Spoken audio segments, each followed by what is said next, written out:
All right, so today, first off, I want to say welcome back from break. We are going to be starting the new unit, which is sponsorships and endorsements. So this is unit 3 for us. On your note sheets, though, you will note that it's actually unit 8 within like the packet that you have, and that's just based off of the curriculum that I gotten, but I just felt like this was a good unit to end on. So that's what we're going to end on. So this unit is going to explore the concepts of sports and entertainment sponsorship and celebrity endorsements. And throughout it, you will begin to understand the significance of sponsorships and its impact on sports, entertainment, and event properties. You will also gain an understanding of why companies make the decisions to engage in sponsorships as a promotional opportunity for their business, as well as the decisions required to ensure their sponsorship program is a sound investment. In addition, it will provide a glimpse of several concepts important to the sponsorship field, including cause marketing and a brief background on endorsements. So then, let's just get started. This first section, we're going to be talking all about sponsorships, and we'll get into endorsements later on. Just know that there is a difference between the two, so sponsorships and endorsements are not the same thing. So a sponsorship is a form of marketing in which companies attach their name, brand, or logo to an event for the purpose of achieving future profits. And now sponsorship is not the same as advertising. Advertising is more direct and aims to stimulate a purchase in the short term. Sponsorships, on the other hand, aim to generate a bond between company and consumer. So those are two main differences. Again, advertising is more direct and aims to stimulate a purchase in the short term, and sponsorships, on the other hand, aim to generate, a bond between company and customer. And then sponsorships provide a partnership between two parties. Sports and entertainment properties need sponsors to provide financial support, products, and services. Sponsors need sports and entertainment properties to provide an effective marketing tool. For sponsorships to be effective, it must make sense for each of the parties involved. So here are a few. Can you think of any examples of sponsorship that you've been exposed to within the last month? That'll be a question on your form, so just know that that will be there. All right, so then some examples of sponsorships.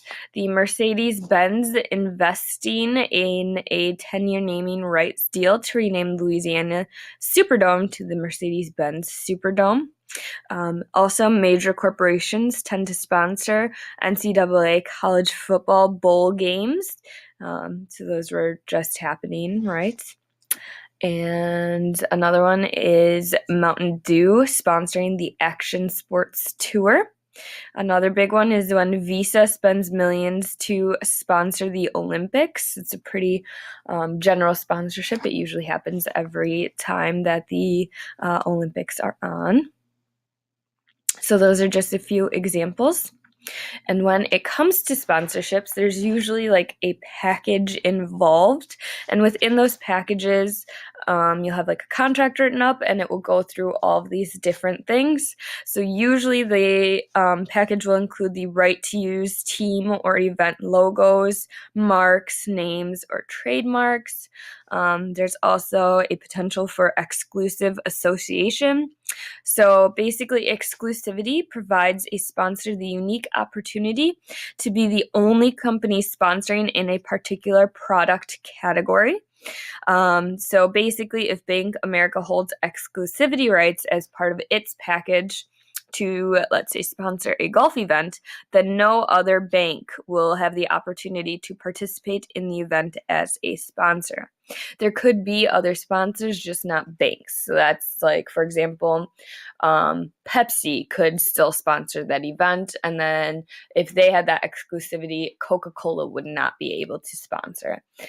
Hopefully that makes a little bit of sense. And then the next one is the opportunity for title or presenting sponsorships, and as well as the right to use various designations or phrases. So, like Procter & Gamble's recent sponsorship of the National Football League designates Tide, which is a Procter & Gamble's brand, as the official laundry detergent of the NFL. So other examples of that is like the official broadcaster of whatever the event is, the official product of whatever the event is, and the official sponsor of whatever that may be. You could also have like presented by.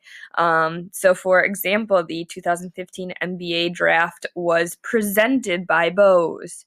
It could also be like brought to you by. So all of those phrases or designations would be within the sponsorship package.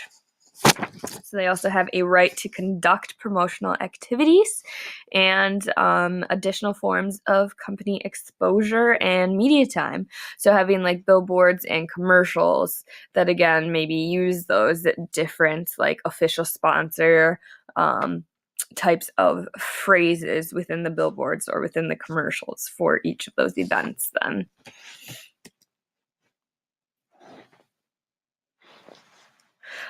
They also have the right to conduct promotional activities, and I had already said the additional forms of company exposure. And they also have the right to products and merchandise, so putting their logo on the game ticket or different licensed merchandise out there. An example then of a sponsorship package is in 2013, Moda Health paid $40 million for the naming rights to the Portland Trail Blazer Arena as part of its rebranding process in an effort to raise levels of brand awareness. And according to the Sports Business Journal, the package includes naming rights at a venue that hosts over 200 sports and entertainment events per year, TV, radio, and digital advertising, and the company also becomes a sponsor of the Seattle Seahawks and Seattle Sounders. The Blazers owner, Paul Allen, also owns the Seahawks and the Sounders. So that's how that kind of gets into that sponsorship package then. So then what makes a sponsorship an effective promotional opportunity for a company? Well, it allows companies to reach consumers by appealing to their lifestyle. So a marketer's message is communicated more effectively when consumers are participating in something they enjoy, such as attending a sporting event or a movie, and they can be particularly effective in sports because of the high levels of brand loyalty, which we've talked about in the past. Sponsorships often allow companies to reach segments that they normally would not. An example of this, which was a little bit back here, with the Audi, is that Audi signed sponsorship agreements with equestrian events, ski races, and sailing because research showed that participants and followers of those sports fit the profile of typical Audi buyers. So when Lothar Korn, head of marketing communications for Audi, was asked how an affiliation with sailing adds to Audi's image, he responded by saying, "Sailing has a lot in parallel with the image of Audi. It can strengthen some aspects of our brand. If you look at the dynamism and the elegance and the design of the boats, if you look at the technology, Audi is Vorsprung durch Technik." Yeah, okay, I don't know if I said that right, which means lead through technology. The technology is also very important for the Med Cup too. It is a high-tech sports environment. Lightweight plays an important role for the boats, and they make good use of carbon. And so lightweight is also one of Audi's main strengths, and so there are a lot of parallel elements. In today's digital marketing era, traditional marketing efforts have proven to be less effective, while more creative approaches, such as sponsorship, offer more creative and successful means for connecting with consumers. So there are 5 ways that a company might implement a sponsorship program. The first way is retail promotions. Then there's media awareness. Then venue and event on-site promotion.